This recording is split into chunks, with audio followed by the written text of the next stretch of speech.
Hello and welcome to another Hotel Club video. I'm Donike, in case you don't know, and today we're going to be talking about how you can flex Google Hotel ads to your advantage. For the full scoop on Google Hotels / Google Travel, you can check out this video right here, but if you're not bothered, I'll do a quick summary now anyway. So for the past 10 years or so, Google's been growing their influence in the travel space, also the transport space and the outer space. Every space when you think about it. Do they even do back rubs yet?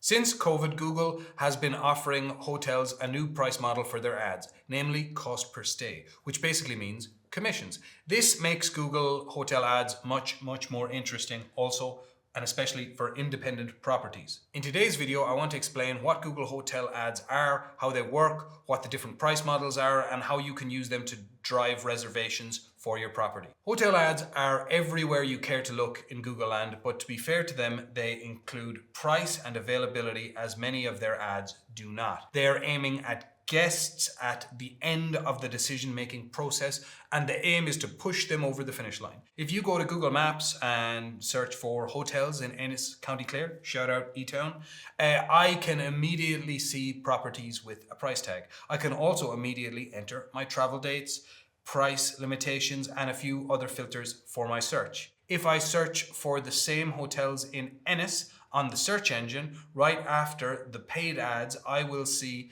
the Google Hotel platform where I can go to the travel or hotel pages from Google. If I then look at the details of the offer, I can see the hotel itself, but also a lot of OTAs are bidding for the best position on the Google results page. All of these are examples of Google Hotel ads. OTAs, but also chain hotels, have been bidding on Google for their positions in hotel search for a while already, but it's getting more and more accessible for independent properties, and I'll explain why. Google is working with more partners and has changed the environment and also the conditions, so it's more relevant even if you do not have a dedicated person managing your ads. Google needs two things to display your offer. First, you need to provide Google with current and live availabilities and prices for your property. Here you have to work with a tech partner, like a channel manager, booking engine, or PMS to connect you with Google. Second, you need a place to define your bidding strategy, manage your campaigns, and also pay Google. This used to be a dedicated hotel platform, but today Google has integrated it in their normal ads environment. So as a hotel, to be listed on hotel ads, you need to have a provider to connect you and also a place to manage your bids. Now, just a quick shameless plug, our proud sponsor Amenities has been in the Google game for years and can hook you up via their channel manager or booking engine for no extra cost. Shameless plug over. Other Connect providers are available, but Amenities is better. Whoever you do it with, you will still need to establish that connection with, the one that goes between your tech provider and Google. Not all tech providers can do this, by the way, which is why I gave Amenities the shout out. Google cannot risk their software's rep by leaning it on any old software. What if it crashed, let's say? So there's a number of factors you need to meet before being able to offer that connection to your clients as a hospitality software provider. How long it takes might vary from provider to provider, and depending on how they work, it might take a couple of days for them to synchronize your account with their Google Hotel Center, which is where the connectivity is managed. Important to note is that Google will do the matching based on your Google My Business account. There are generally two options offered to people. Either the company doing the connects the booking engine via the hotel in question's ad account, in which case they need to have an ad account and share the account ID with their provider. The provider then puts in the request, and in about 72 hours, the hotel should be hooked up. Handy enough. The other option, of course, is that the provider connects the hotel's booking engine to their own, the provider that is, ad account, and they manage the campaigns for you on a cost per stay basis. So basically a guaranteed return on investment. You only pay if somebody stays in the hotel. Pretty good deal if you want to keep your hands clean of all the technical stuff and have somebody run it for you, but you know, what do I know? Loads. I know absolutely loads. Anyway, connect and set up a campaign.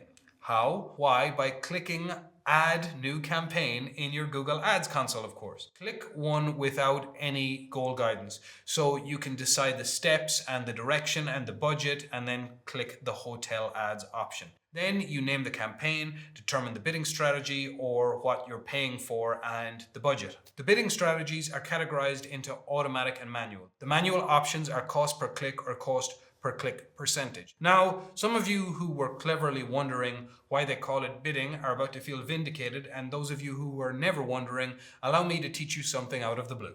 You're paying for the top spot, and most of the time to outbid an OTA will cost you more than it's worth. Facts. Let's look at the different options Google gives you when it comes to your bids. First, manual cost per click means you can define the specific amount you want to pay per click that you get from the ad. Alternatively, CPC percentage, cost per click percentage, means that the click cost will be proportional to the amount of the reservation. So for example, if you have a booking for multiple days or for a bigger group of people, the click cost will be higher for you compared to a one-night reservation for a single room. Next, to the 2 click-based options, you also have the possibility to work on commission with Google. You can either do that as a cost per acquisition, which means that you will pay Google a percentage of the booking whenever your reservation gets made, no matter if the person actually stays with you or cancel. The last and newest option that Google give you is cost per stay. So it's also a commission percentage based on booking, but you will only pay it once the guest has stayed with you. On both commission models, you need to work with a Google partner. So you have to have an agency or tech provider that functions as an agency in order for you to use these models. Rather than Google involving you directly, you will get an invoice from your partner and they will pay the Google cost. Especially for smaller and independent properties, the Google commission-based model is really interesting, and it can bring a lot of advantages as you can be on the Google platform without taking the risk of bidding and paying for clicks without knowing the results. As you work with a partner, the maintenance is also very limited. The disadvantage, however, is that you have very little control. Basically, you tell Google through your partner, I'm willing to pay X percentage for a reservation, and all the rest behind it is optimized and done by the Google algorithm. When you compare it to the click model, it's fair to say you do have a little bit more transparency there. That said, the standard take is around 10%, so you're doing a little better than when you lean completely on one of the big OTAs for your reservation. And there's always the 55% chance that you'll benefit from the billboard effect, though it's lower than on OTAs because guests can access your website directly from the ad, you see, and while they might think they're doing you a favor, those clicks are tracked and charged by the big G. Now, Google is clearly growing as an influence in the hotel space. As with any distribution partner, it's really important to know how it works, what they offer, but also what they expect from you. As Google traffic gets directed to your booking engine, the guest is yours and you have all their details and their data, which is a small advantage over the classical OTA model. But you cannot forget, Google is just another gatekeeper standing between you and your guests. So at the end of the day, Google can drive traffic, it can create reservations for you, but it can never replace a solid direct bookings strategy. If you wish to develop a solid direct booking strategy, you could do a lot worse than creating a hotel club account for free and taking our courses on maintaining online visibility, using OTAs to your advantage, both of which I've linked to in the description. Now, we've also got courses on optimizing your reception for success, basic food preparation knowledge, and a host of other things. Create an account today and get started. Also, it'd be great if you liked and shared this video or comment below as to what you think about Google Hotel Ads. Has it been a positive experience for you? That's all from me, guys. See you next time.